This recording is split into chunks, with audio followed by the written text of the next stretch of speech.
ایک پروفیسر صاحب کسی اہم موضوع پر لیکچر دے رہے تھے۔ پروفیسر صاحب نے جو ہی وائٹ بورڈ پر لکھنے کے لیے اپنا رخ پلٹا تو پیچھے سے کسی نے سیٹی بجائی۔ پروفیسر نے مڑ کر طلباء سے پوچھا کہ سیٹی کس نے بجائی، تو کوئی بھی طالب علم جواب دینے کے لیے آمادہ نہ ہوا۔ پروفیسر صاحب نے اپنا قلم بند کر کے جیب میں رکھا اور رجسٹر اٹھاتے ہوئے طلباء سے کہا کہ آج کا ہمارا لیکچر یہیں پر ختم ہوا اور آج کے لیے بس اتنا ہی کافی ہے۔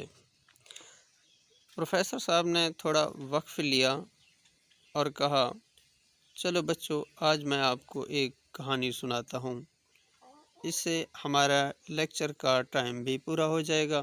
پروفیسر صاحب نے کہا کہ رات میں نے سونے کی بہت کوشش کی لیکن نیند کوسوں دور تھی، تو پھر میں نے سوچا کہ جا کر گاڑی میں پٹرول ڈلوا آتا ہوں تاکہ اس وقت پیدا ہوئی یکسانیت ختم ہو اور صبح کو پٹرول ڈلوانے کی زحمت سے بھی بچ سکوں۔ پھر میں نے پٹرول ڈلوا کر اسی علاقے میں ہی ٹائم پاس کے لیے ادھر ادھر مٹر گشت شروع کر دی۔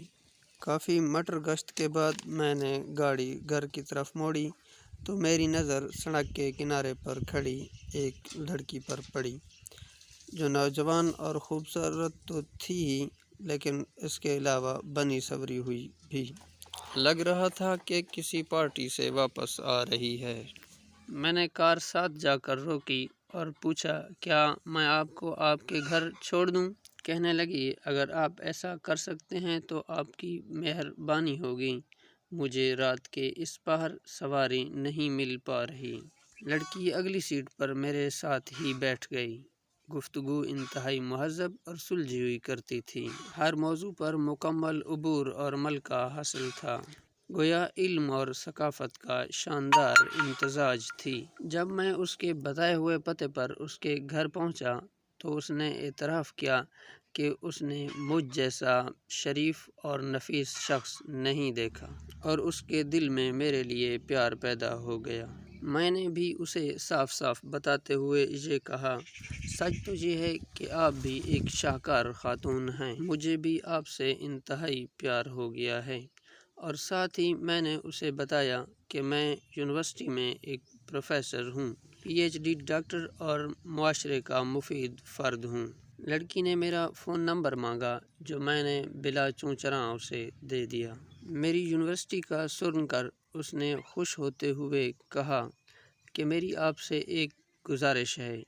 میں نے کہا، گزارش نہیں، آپ حکم کریں۔ کہنے لگی، میرا ایک بھائی آپ کی یونیورسٹی میں پڑھتا ہے، آپ سے گزارش ہے کہ آپ اس کا خیال رکھا کیجیے۔ میں نے کہا، یہ کوئی بڑی بات نہیں، آپ مجھے اس کا نام بتا دیجیے۔ کہنے لگی، میں آپ کو اس کا نام نہیں بتاتی لیکن میں آپ کو اس کی ایک نشانی بتاتی ہوں، آپ کو اس کا پتہ چل جائے گا۔ میں نے کہا، کیا ہے وہ خاص نشانی جس سے مجھے اس کا پتہ چل جائے گا؟ کہنے لگی کہ وہ سیٹیاں بجانا پسند کرتا ہے۔ پروفیسر صاحب کا اتنا کہنا تھا کہ کلاس میں موجود ہر طالب علم کی نظر غیر ارادی طور پر اس لڑکے کی جانب اٹھ گئی جس نے پہلے سیٹی بجائی تھی۔ پروفیسر صاحب نے اس لڑکے کو مخاطب کرتے ہوئے کہا، اٹھو جانور، آپ کیا سمجھتے ہو کہ میں نے یہ پی ایچ ڈی کی ڈگری گھاس چراتے ہوئے لی ہے؟ اگر آپ اس طرح کی فنی اور سبق آموز ویڈیو حاصل کرنا چاہتے ہیں تو آپ ہمارا یہ چینل سبسکرائب کریں۔ شکریہ۔